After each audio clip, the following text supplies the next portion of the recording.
Este verano podrás recorrer la costa de California o atreverte a ascender el volcán más alto de Europa. Busca tu pin code en los envases de Coca-Cola, Fanta, Aquarius, Nestlé y Sprite y participa en el sorteo de 90 experiencias únicas. Además, acumula puntos y elige entre más de 100.000 premios. Entra en coca-cola.es/verano y entérate de todo. Promoción válida hasta el 22 de septiembre para mayores de 14 años.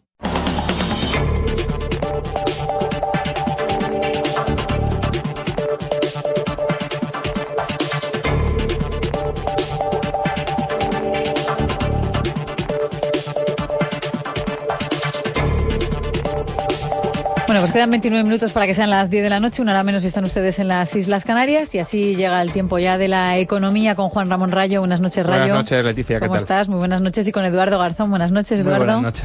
Bueno, antes de nada, la noticia que ha llegado a última hora de la tarde, mientras estamos ahí preparando el programa, es la de esa alerta, ese mensaje de alerta que nos envía el Fondo Monetario Internacional, diciendo, ojo, que la economía global va bastante bien, pero hay algunos riesgos que están en alza por el tema del proteccionismo.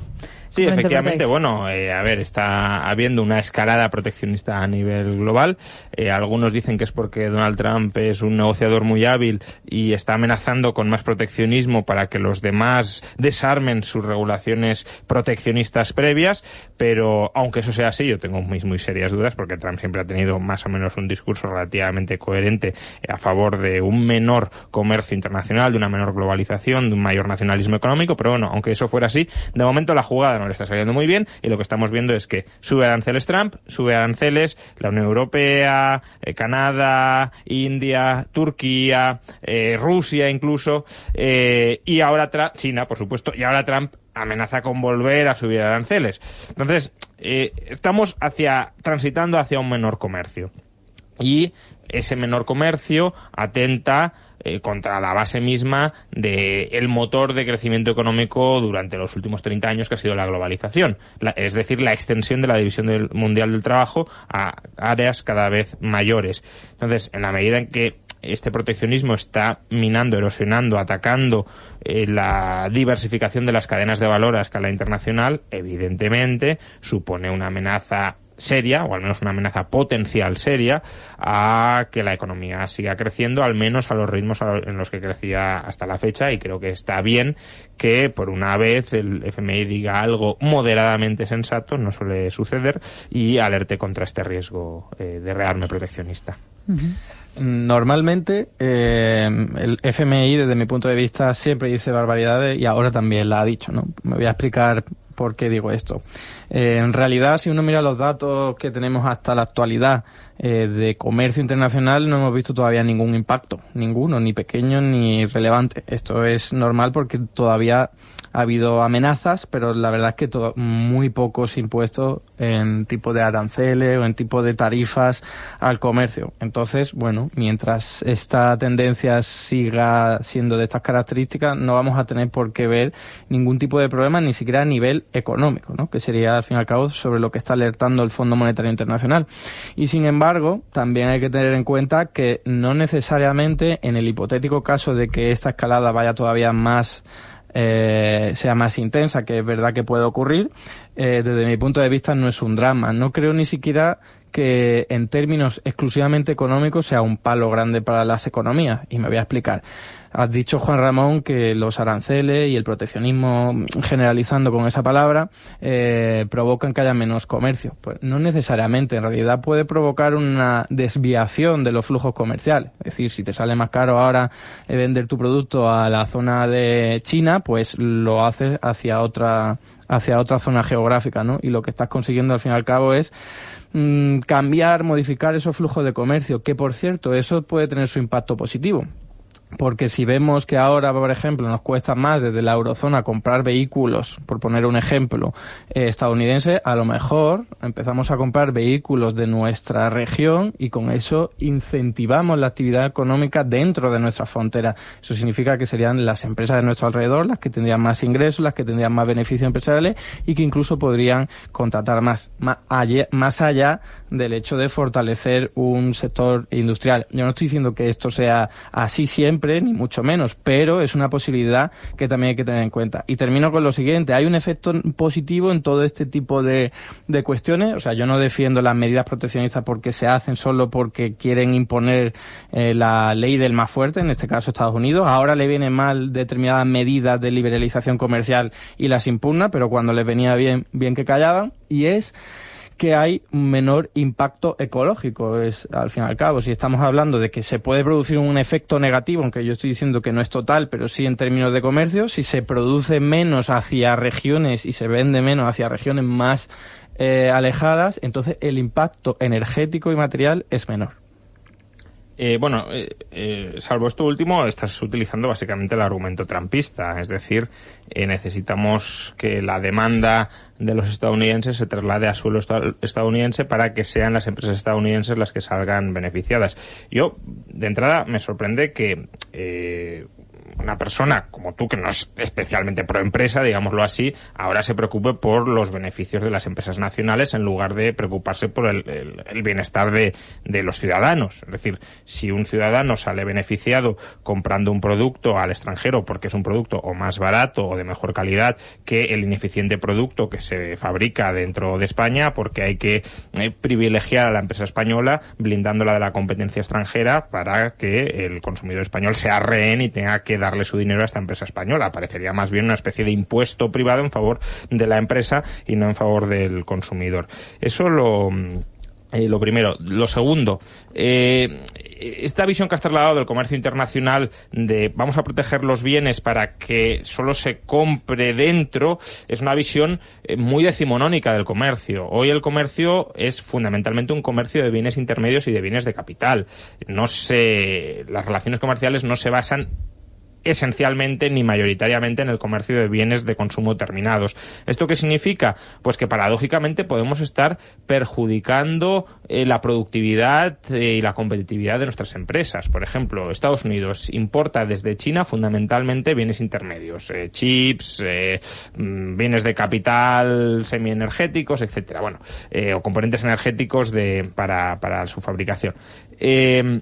Si tú te pones a producir todo esto más caro dentro de Estados Unidos, pues evidentemente perderás competitividad. Por ejemplo, si yo importo más barato el acero desde China que produciéndolo dentro de Estados Unidos, la industria automovilística estadounidense será más competitiva porque habrá incorporado un input, el acero, más barato. Si la industria automovilística estadounidense tiene que comprar el acero en Estados Unidos, que es más caro, se volverá menos competitiva internacionalmente. Y luego, además, mucha de la producción que tiene lugar incluso en bienes de consumo finales es una producción que está integrada a su vez por bienes de consumo intermedios fabricados en el país de referencia. Por ejemplo, el 30% de un coche fabricado en México tiene componentes estadounidenses. Por tanto, si tú pones barreras a la compra de coches mexicanos, estás perjudicando a gran parte de la industria estadounidense que se los vende.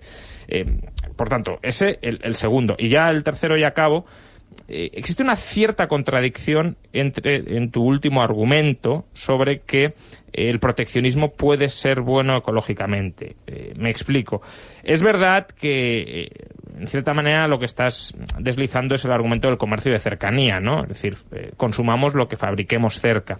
Y por ese lado, evidentemente, hay un menor impacto de los costes de transporte y todo lo que ello acarrea medioambientalmente. Pero por otro, si tú sostienes que la restricción comercial va a ser positiva desde un punto de vista de la economía, es decir, que vamos a producir económicamente más, sabemos que el impacto ecológico tiende a guardar una relación positiva, es decir, o negativa, mejor dicho, es decir, mayor impacto ecológico a mayor producción. Por tanto, ¿cuál es el saldo neto? Es decir, es verdad que nos ahorramos costes por el lado del transporte, costes medioambientales me refiero, pero por otro, tú mismo decías hace un momento que produciríamos más y eso tendrá un impacto medioambiental mayor.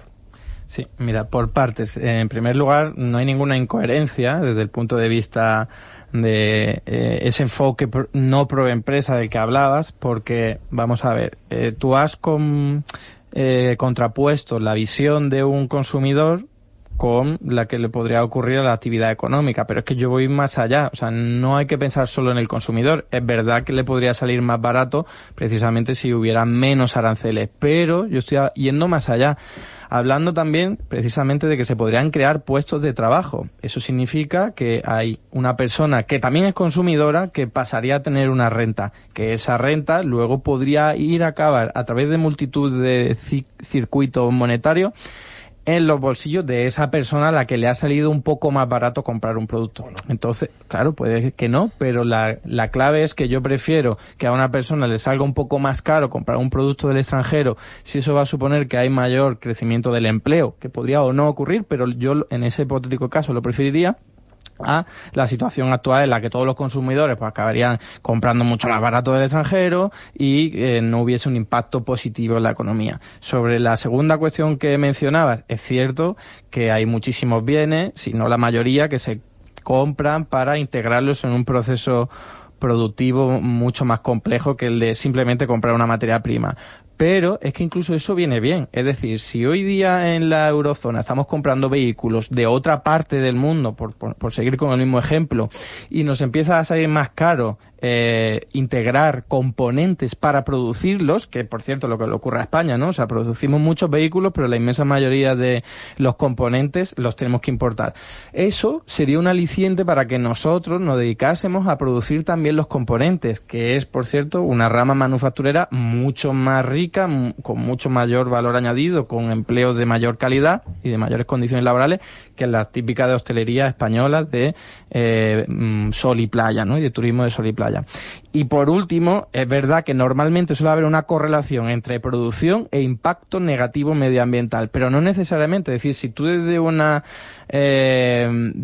posición política priorizas y estableces prioridades sobre qué se va a producir, lograrías atenuar, si tienes en cuenta ese impacto medioambiental, el impacto de la siguiente forma, y es, en vez de producir o crear empleo que lo que hagan es consumir muchísimos recursos naturales y materiales y provocar y verter o lanzar muchos residuos y elementos negativos sobre el medio ambiente, lo que podrías hacer es crear empleo que no cause un impacto medioambiental importante. Y voy a poner ejemplos, todo lo que tiene que ver con cuidados, no solo a las personas, que evidentemente no tienen un impacto energético y medioambiental importante, porque es cuidar a personas y necesitan muy poco consumo de material, sino también el cuidado medioambiental. Es decir, tú puedes crear empleo hoy día a mansalva para intentar paliar los desafíos que tenemos con el cambio climático. Es decir, te reconozco que hay una contradicción, pero si uno desde el punto de vista de un núcleo político dice, oye, voy a intentar canalizar la actividad económica hacia este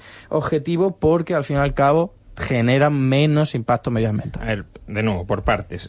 Primero, es verdad que tú puedes decir, bueno, si en lugar de comprar a Estados Unidos compramos dentro, eso genera un puesto de trabajo, etcétera. Bueno, primero, si compras más caro dentro de lo que comprarás fuera, la renta disponible del consumidor interno se reduce y por tanto eso también puede reducir las demandas que hacía ese consumidor dentro de la economía y por tanto puede destruir otros empleos dentro de la economía. Además, ten en cuenta que evidentemente no solo dejamos de comprar fuera, sino que los de fuera también nos dejan de comprar dentro, porque es una guerra comercial bilateral, es decir, se rompe el comercio internacional. Importamos menos, pero también exportamos menos y todo lo que exportemos menos lo estamos perdiendo en cuanto a demanda interna. Por tanto, de ahí a decir que va a tener un impacto económico positivo, lo que estás haciendo es modificar la estructura de demandas relativas, trasladando demanda que iba fuera a demanda que va adentro, pero fíjate, era demanda que iba afuera porque era más eficiente comprar fuera, es decir, porque producíamos al menor costo. Solo en términos de rentabilidad capitalista, es decir, porque sale más eficiente en tanto en cuanto vas a reducir un precio con un mayor valor empresarial, margen empresarial, pero no necesariamente en términos social, ecológico, que no estoy diciendo que las medidas de Trump vayan por ahí, pero que sí podrías articular medidas proteccionistas para eso. Pero en este primer capítulo, ahora vamos a lo último, pero en este primer capítulo estábamos hablando de productividad material o física. Por tanto, en términos de productividad material o física, lo que me estás diciendo al final es que vamos a tener una menor generación de bienes y servicios y por tanto más pobreza. Sí, pero he incluido rápidamente que si vamos a producir o vamos a lograr comprar, mejor dicho, productos baratos porque provienen de Vietnam, donde están usando mano de obra semiesclava, entonces ese coste social hay que incorporarlo y preferiría que en nuestro país no pagásemos un poco más por ese producto con tal de que eso no ocurriera. A lo mejor sí, pero a lo mejor los vietnamitas, que por cierto el 90% apoyan el libre mercado porque le están sacando de la pobreza, quizá no. Pero en cuanto a lo medioambiental, porque así podemos pasar a otro tema, digamos, rápidamente. Por un lado me has dicho, porque esta es otra contradicción de segundo nivel, por un lado me has dicho, bueno, si imponemos aranceles, habrá que producir una gran cantidad de bienes intermedios a través de la industria dentro del país.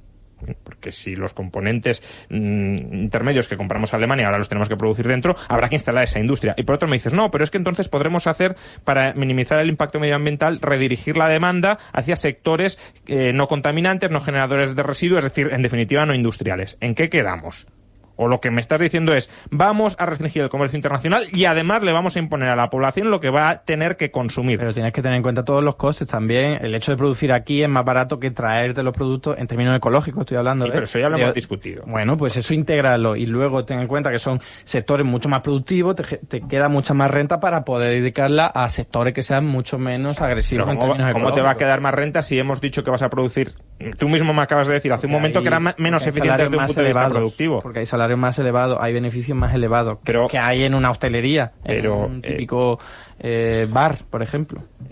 Primero, salarios más elevados dependerá de la productividad que tú tengas y la productividad, es decir, pero de estos tipos de sectores la productividad es mucho más elevada que la del turismo de bajo valor añadido. A ver, el sector de bienes intermedios de automóviles es relativamente menos productivo que el de Alemania. Bien, por eso compramos en Alemania y no lo fabricamos en España. Es verdad que a lo mejor si impones la producción de esos bienes intermedios en España, los trabajadores ocupados en ese sector van a cobrar un salario mayor, pero los automóviles que se van a producir en España, incorporando ese input más caro producido en España, van a perder poder adquisitivo porque estás haciendo un bien más ineficiente que el anterior. Por tanto, no es verdad lo que estás diciendo. Bueno, me gustaría cambiar de asunto porque hay una información hoy muy interesante en Libre Mercado que no sé si habéis tenido oportunidad de leer, que la firma Diego Sánchez de la Cruz y que dice que, bueno, en Libertad Digital ya desde el mes de abril se viene explicando que cuál es el objetivo del nuevo presidente del Gobierno, de Pedro Sánchez, el de aumentar la recaudación fiscal en más de 40.000 millones de euros anuales. Y ahora, pues, Diego nos contaba, está teniendo ahí más pistas de cuáles son algunas de las medidas, esas subidas de impuestos, al menos 8, que nos van a costar 700 euros por ciudadano para que se traduzcan en una subida fiscal de casi 32.000 millones de euros. Entre ellos, la subida de las cotizaciones de los autónomos, las modificaciones en las cotizaciones sociales, aumentos en el impuesto de sociedades, también a la banca y las transacciones financieras, la tasa Google, el aumento de los impuestos al diésel, la obligatoriedad de aplicar el impuesto de patrimonio en toda España, en toda la geografía, y luego la armonización del impuesto de sucesiones y donaciones. ¿Por cuál quieres empezar, Rayo? Bueno, yo hoy he escrito, porque bueno, de algunos de estos impuestos ya hemos hablado en otras ocasiones. Sí. Yo, pues por arrimar el asco a mi sardina, ¿no? Hoy he escrito justamente sobre uno de ellos, que es el impuesto sobre sociedades. Sí. ¿No? El gobierno está planteando un incremento o un tipo mínimo en sociedades por el peregrino argumento de que España es un paraíso fiscal, ¿no? España es un paraíso fiscal, se dice, para las grandes empresas. Aquí las grandes empresas apenas pagan impuestos. Bueno, ya he explicado en diversas ocasiones que esto está mal calculado, está mal explicado. No es verdad que las grandes empresas paguen un 7% de tipo efectivo sobre sociedades, pero hoy lo que hago es ofrecer una perspectiva un poco distinta o complementaria. Es decir, sí es verdad que España es un paraíso fiscal y que las grandes empresas se están escaqueando de pagar impuestos y que como consecuencia de que las grandes empresas no pagan impuestos no podemos financiar el estado de bienestar, ¿no? Que es un poco el argumento que se está sosteniendo. Es del todo incomprensible cómo España recauda prácticamente lo mismo que la media de la eurozona por esta figura impositiva, por el impuesto sobre sociedades. En concreto, España recauda el 2,3% del PIB por impuestos sobre sociedades, la eurozona el 2,6%, Francia el 2,6%, Austria el 2,4%, Finlandia, país nórdico, el 2,2%, es decir, menos que España. Pero es que además España es verdad que recauda un poquito menos que la media europea, estamos hablando de 3.300 millones, es decir, nada para financiar el estado de bienestar, es el 0,5% o 0,7%, mejor dicho, por cien de todo el gasto público, es decir, prácticamente nada. Pero es que España recauda en general menos de todos los impuestos con respecto a Europa. Por tanto, una comparativa creo más razonable es ver qué peso tiene la recaudación de sociedades sobre el conjunto de los ingresos del Estado. y lo que vemos es que el peso que tiene la recaudación del impuesto sobre sociedades en el conjunto de ingresos del Estado es superior a la media de la Unión Europea, es superior a la de Francia, es superior a la de Alemania, es superior a la de Austria, es superior, por supuesto, a la de Finlandia. Entonces, ¿de qué de situación de privilegio fiscal para las empresas se está hablando en España? En absoluto. Lo que tenemos es un infierno fiscal muy similar al de la Unión Europea, y ahora el señor Pedro Sánchez lo que quiere hacer es reforzar todavía más ese infierno fiscal para las empresas.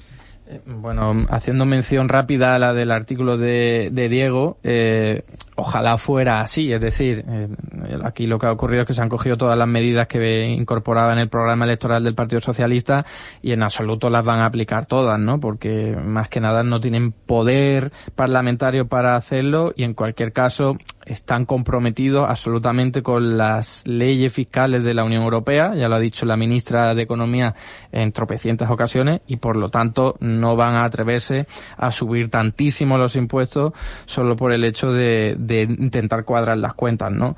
Y en cualquier caso, recuperando con todo lo que comentaba Juan Ramón, hay que incorporar varios matices no insignificantes a ese análisis. ¿Cuáles? En primer lugar, hay que tener en cuenta también el reparto de las rentas en España, en tanto en cuanto una parte va a los beneficios empresariales y otra va a las rentas del trabajo.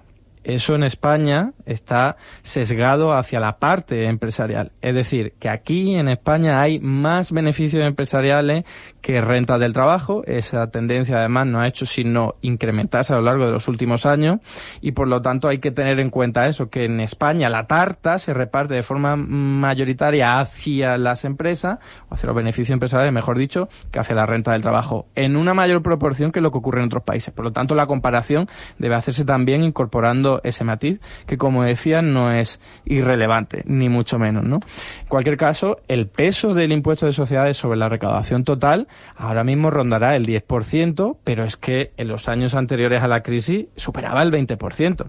Y sabemos todos que la burbuja inmobiliaria inflaba muchísimo los ingresos. ¿Pero qué ha pasado aquí? O sea, todos los impuestos, todos los ingresos fiscales cayeron, pero sobre todo lo hizo el de impuestos de sociedades, en más de 20.000 millones de euros en apenas 2 o 3 años. Y no se ha recuperado ni muchísimo menos. En cambio, el IRPF sí, el IVA sí, el impuesto de patrimonio sí, se han recuperado todos los impuestos y el de sociedades no lo ha hecho.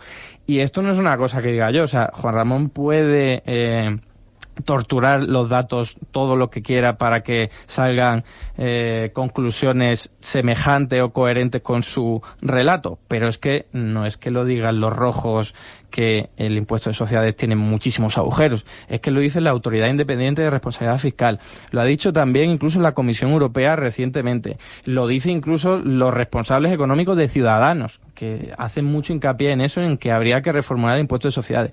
Y esto no significa necesariamente que hoy día se estén pagando muy poquitos impuestos, significa que hay empresas que han sido muy beneficiadas de las políticas aplicadas después de la crisis, porque se ha bajado muchísimo los costes salariales, eso lo dicen todos los datos. Juan Ramón también está de acuerdo con ello porque lo has mencionado en más de una ocasión, y sin embargo los beneficios empresariales se mantienen en las mayores empresas de España muy cerca de los ingresos que tenían, beneficios, que tenían en el año 2007.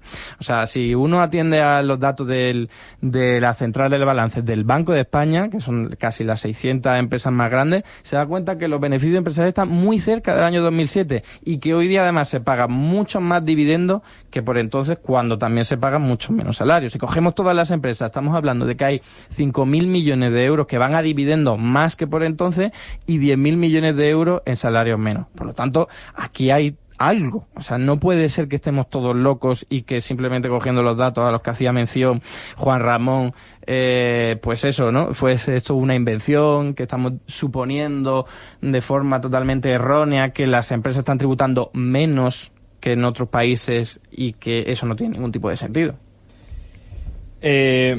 Empezando por el final, los datos de la central de balances del Banco de España, que no son 600 sino aproximadamente 60.000 empresas, no dicen que los niveles de beneficios empresariales estén al mismo nivel que en 2007. Ya que las 600 más grandes, sí. Cerca, en por España, debajo. En España o en todo el mundo. En España, No. decir, ya sé que son empresas españolas, pero son sus beneficios por la actividad en España o sus beneficios por la actividad que ofrece la central de balance. Sí, vale, pero es que evidentemente los beneficios, primero que da igual que sean las si estamos hablando de la recaudación por impuesto de sociedades, el impuesto de sociedades no lo pagan solo las 600 mayores empresas, lo pagan todas las empresas. Entonces, me da igual que me digas, en España Inditex gana más que antes de 2007, porque el impuesto no lo paga solo Inditex. Entonces, si lo pagan todas, lo que tenemos que mirar es cuál ha sido la evolución de los beneficios globales. Porque a lo mejor se da el caso de que esas 600 mayores empresas ya están pagando más impuestos de sociedades que en 2007. Lo que pasa que el dato agregado es que se paga menos porque el conjunto de las empresas de España gana un 50% menos hoy que en el año 2007. Es verdad que los salarios han bajado, pero los beneficios han bajado más que los salarios, que esto es lo que no se suele mencionar. Contando las quiebras empresariales, pero si cogemos las empresas que se han quedado vivas, vemos que el reparto de la renta ha sido totalmente desigual, en perjuicio de la clase trabajadora, pero eso es lógico, o sea, si yo tengo una empresa también haría lo mismo, porque es al fin y al cabo un conflicto de interés. Sí, puede ser que lo hicieras, pero otra cosa es que puedas hacerlo, y no es así. ¿Por qué no es así? Porque tú me estás hablando de que se ha sesgado la distribución de la renta a favor de los beneficios empresariales, y de lo que estás hablando en realidad es del excedente bruto de capital, del excedente bruto de explotación dentro del PIB. El excedente bruto de explotación dentro del PIB no son solo beneficios empresariales, son muchas más cosas. Son beneficios empresariales, rentas de los autónomos que están ahí metidas, amortización del capital, que no son beneficios, y rentas imputadas a los propietarios de un inmueble, que tampoco son beneficios empresariales. Por tanto, el peso de los beneficios empresariales dentro del PIB, si tú descuentas esos otros componentes que no son beneficios empresariales, no ha aumentado. ¿Por qué? Porque, insisto, repito, los beneficios han caído más que los salarios. Y han caído más que los salarios porque son más volátiles que los salarios. Es verdad que ahora están creciendo más que los salarios, pero porque parten de un punto muy inferior. Es decir, si tú has caído un 60%... Igual que cayeron más porque partían de un punto mucho más elevado. Claro, o sea, había muchos más beneficios empresariales que rentas salariales.